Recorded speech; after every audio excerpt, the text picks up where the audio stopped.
Hello my friends, welcome to the Commander's Crypt. Today we have 15 cards that you should get now that are under $5. But before we get started, I'd like to thank everybody for the subscriptions. We have broken 1,000 subscribers, and I got my first patron on Patreon, so I wanted to shout them out. I wanted to say thank you, Chris Dinatal. You are the best. So yeah, here at the Commander's Crypt, we're coming to you live from New Orleans. We are looking to be more than just a Commander channel. We're looking to be a Commander community. So today we're going to talk about 15 cards that you should get now that are under $5. And this is one of them, Thousand-Faced Shadow. You know, right now the Neon Dynasty stuff is pretty, prevalent. It's all over the place. But now might be the time to start picking up these foils. Thousand-Faced Shadow, you can get a alternate foil. I just got this for a couple of dollars. I think these are the cards to pick up now before people start realizing just how good they are. Thousand-Faced Shadow and Reflections of Kiki-Jiki are two cards that I think you should start picking up now. People are going to start realizing later how good these cards are. Thousand-Faced Shadow is a human ninja. He is a 1/1 creature. For 1 blue, he flies, and he's got ninjutsu, 2 blue, 2 colorless. Flying with Thousand-Faced Shadow enters the battlefield from your hand. If it's attacking, create a token that's a copy of another target attacking creature. The token enters the battlefield tapped and attacking. I mean, just imagine think about how good that is. You've got a creature, a nice big fatty attacking, and this guy flies, so he has evasion. You can ninjutsu him in and, bounce another smaller creature that was unblocked and make it a token of that big creature, and now you've got 2 of them. This card is very cheap. I picked this up for just the alternate foil for just a couple of dollars. So I'd recommend picking these up before they start going up in value. Like I also mentioned, Reflections of Kiki-Jiki. I think people are starting to realize how good that card is. I was picking those foils up for just a couple dollars, and now they're starting to go up. People are starting to realize how good that flip ability of that saga is once Kiki-Jiki comes out. So I would highly recommend picking those up as well. Sarcons Triumph. I have this in here.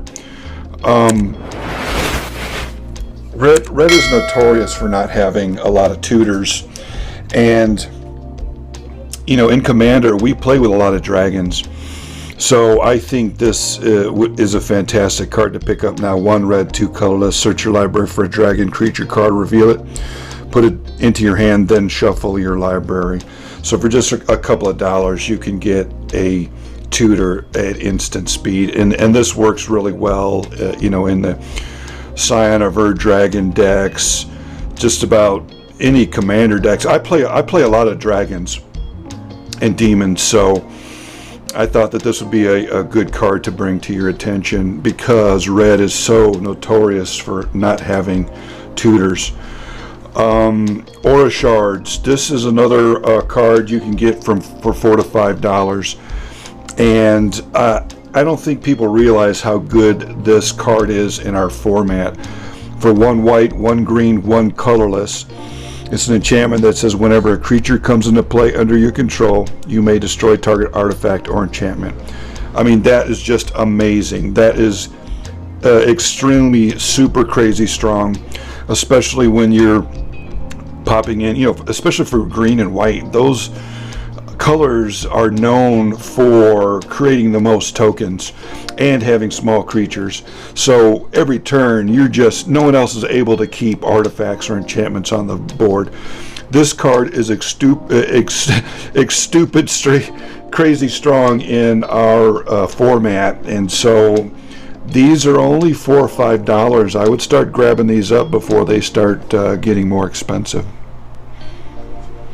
Next is Scorched Regent. I talked about this card in my Kalia deck. This card is very, very good. You can pick up foils for $5. It's 2 white, 3 colorless. He's a dragon. Whenever an opponent casts a spell, put a +1/+1 counter on Scorched Regent, and you gain 1 life. For $5, you can pick up this foil, and it could supplement your, your white token weenie deck or your dragon deck or whatever. I'm telling you, I don't think people realize how strong this card is. For 5 mana, you're going to be gaining 5, 10, 15, 20 points of life. I guarantee it. Every time I put this guy out, he just kind of sits there, and he gets up to 12 or 15 power with 8, 15 counters on him. It says whenever an opponent casts a spell, period. It's not second spell or artifact spell or creature spell. It's any spell. In a 4, 5, 6 man pod, this thing is going to get ridiculous. So I highly recommend them. $5 for the foils.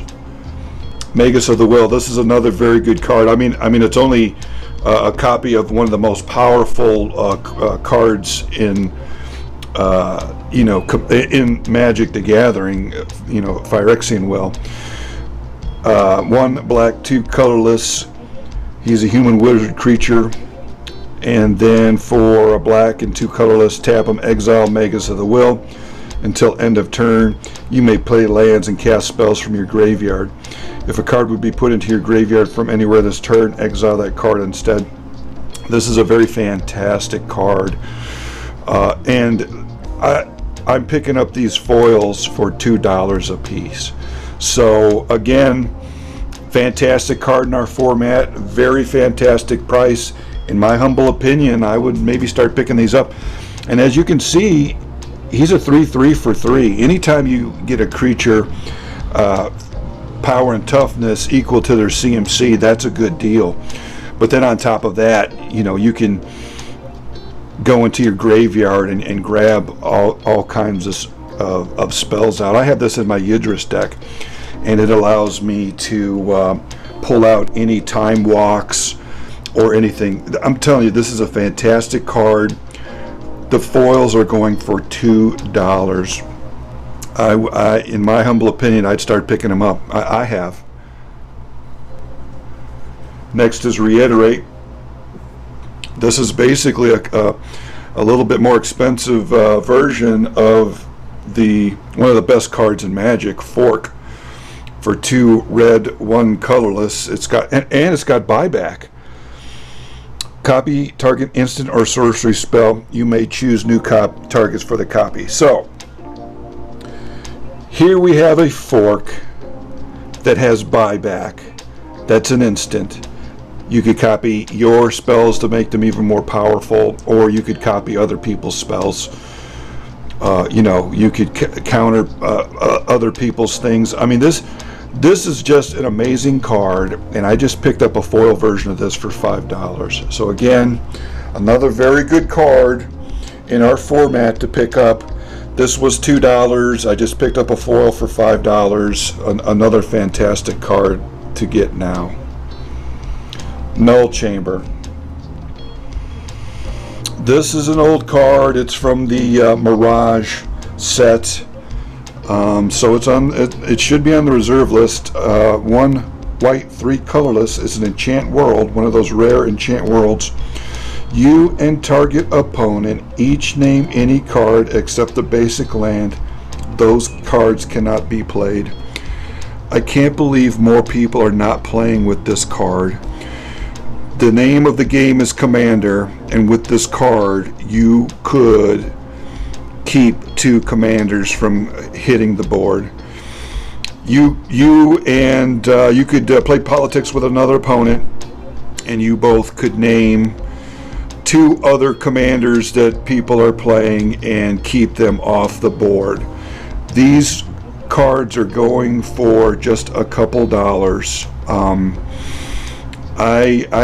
I think that is very, very strong. Again, I can't believe people are not playing with this card. So this is an enchant world, another enchant world from the Mirage block that I would pick up. I have been. That I would pick up if I were you is Eye of Singularity. Eye of Singularity is also one white, 3 colorless. And what it basically says is there can't be more than one copy of the same name on the field. So, you know, again, I can't believe that people aren't playing this card more, because that card just wrecks everybody from being able to create tokens all over the place. It's cheap. One, like I said, 1 white, 3 colorless. It's cheap to do, but another reason why I think Eye of Singularity is going to be going up in value is because of the that's easy to say, the proliferation of treasure tokens. All kinds of things are now coming out where treasure tokens are now a big thing. And so I think that Eye of Singularity, besides stopping tokens, will stop Corval decks and Prosper decks, and help stop those decks that just create treasure tokens everywhere. So Eye of Singularity, less than $5. I've been picking them up for about $3.50. In my humble opinion, I think that this would be a very good card to get right now with all of the treasure tokens coming out. Next card is Kodama of the East Tree. I picked this foil up for $5, $4.50. Very strong card. I think what's going to happen with these foils is people are going to later, they might be distracted with new Pena stuff coming out right now, but I think later on people are going to realize how good these cards were, and they're going to go up in value. I just picked up another one of these today for like $4.50 foil. Kodama of the East Tree says 2 green, 4 colorless. He has reach. So again, we have a 6/6 creature with a CMC of 6 with reach. Legendary creature spirit. Whenever another permanent enters the battlefield under your control, if it wasn't put onto the battlefield with this ability, you may put a permanent card with equal or lesser converted mana cost from your hand onto the battlefield. And he has partner. So I think this is a very good card for people to pick up right now. You know, foil Kodama for $5. I think that's a fantastic price. Dowsing Dagger. Dowsing Dagger is kind of a janky card, but then when you think about it, it actually makes a lot of sense. This is a very, very good card. There's a lot of decks, colors that don't have ramp, and that's what this card basically does. I have one of these in my Air Force One deck. It's a blue and white spirit deck, and it's got a lot of small flyers in it. So, you know, for 2 mana, you play this artifact equipment out, and it says when Dowsing Dagger enters the battlefield, target opponent creates 2/0/2 green planet creature tokens with Defender. Okay, whatever. Then it says equipped creature gets +2/+1. Then it says whenever equipped creature deals combat damage to a player, you may transform Dowsing Dagger and equip 2. So I think people are starting to realize how good this card is too, because when they first came out, I was picking them up as foils, and then here recently I went to grab some more foils, and they're like $15 or more. But I think people are starting to realize how good this card is. It works really well in colors that don't have ramp, and if you have small creatures and you're able to either fly over and do damage with this, or quickly get in somewhere where you're not blocked, this thing basically flips and becomes a Lost Veil. I really like this card. This card reminds me of the old land from Weatherlight, Lotus Veil. But Lotus Veil, when you put it into play, you had to sacrifice 2 untapped lands. This thing comes into play with none of those problems. It says Lost Veil land transforms from Dowsing Dagger. And then it's now a land, the Lost Veil. Tap it to add 3 mana of any one color to your mana pool. So it's a Lotus Veil or a Lotus Field, and it allows you to ramp, and it just costs 2 to play and 2 to equip. I mean, if you think about it, most green ramp spells are what, 1 green, 2 colorless. Here you've got a ramp spell that gets you a land for 4 colorless. Just a little bit more than what green ramp spells would cost, but colorless, and helps other colors that don't have ramp. I think this is a very fantastic card. You can pick the non-foil versions up for around $5. Blackblade Reforged. Anybody that watches my deck texts know that this is one of my favorite cards. I absolutely love this card. It is a equipment for 2 colorless and 3 to equip to a legendary creature. It gives equipped creature +1/+1 for each land you control. So this is a fantastic card. It comes out of nowhere. You can have it in your hand, and even in my Kaalia deck, this thing's fantastic because my Kaalia deck plays a lot of legendary flyers, and even if I don't put it on them, I can put it on her, and now she's like a 8/8 or something like that, and now I can start swinging for commander damage. It's an alternate way of me to win the game if my number 1 plan isn't working out. This card comes out of nowhere. For 5 mana, you can basically put it on something and start. You've got a huge freight train barreling down on somebody, and if it's got flying and trample, it's just insanely good. But the reason why I like this card is this is the special signature series that they put out, foil, and it's going for $6 or $7. The regular non-foil versions are going for $2. Foils $5, and this special one for $5 to $7. I think it's one of the best cards in Commander, and I think you should pick them up. Next we've got Villus, Broker of Blood. This guy is, again, he's an 8/8 for 8, and I always, that's kind of the litmus test.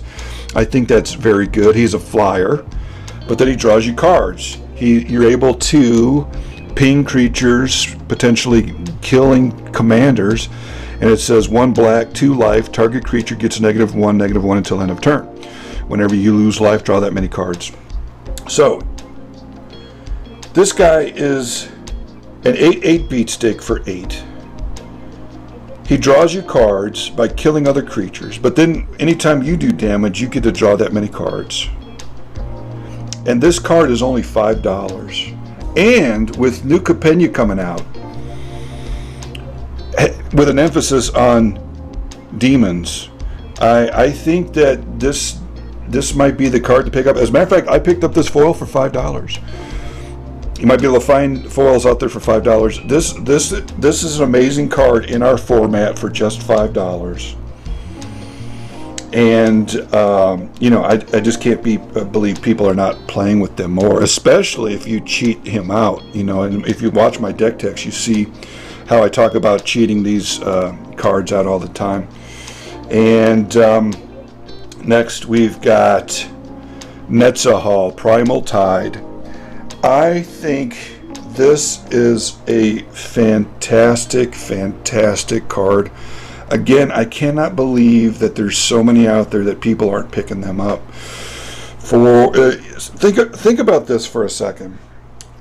Consecrated Sphinx for 2 blue and 4 colorless.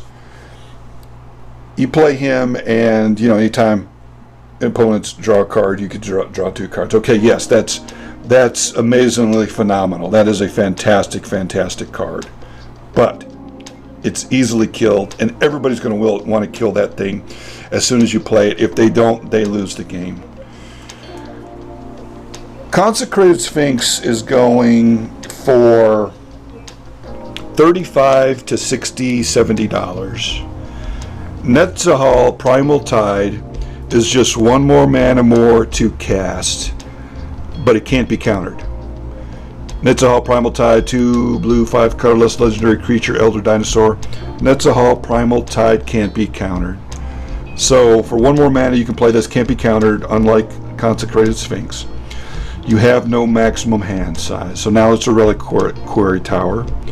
Whenever an opponent casts a non-creature spell, draw a card. You're going to be drawing cards all over the place. Maybe not as much as Consecrated Sphinx, but it's going to be close. But then, once this thing hits the board, it's basically invincible. There's no way to kill it. Last line of text says, discard 3 cards, exile Netzahal. Return it to the battlefield tapped under its owner's control at the beginning of the next end step. So you get a 7/7 for 7. It can't be countered. It's only a couple of dollars, and it basically gives you an effect close to what Consecrated Sphinx does. I think this is an amazing card, and I think that people should start picking these up before people figure it out and start grabbing them up themselves. And the last card we're going to talk about today is Guilt Feeder. Guilt Feeder is a horror for 2 black, 5 colorless.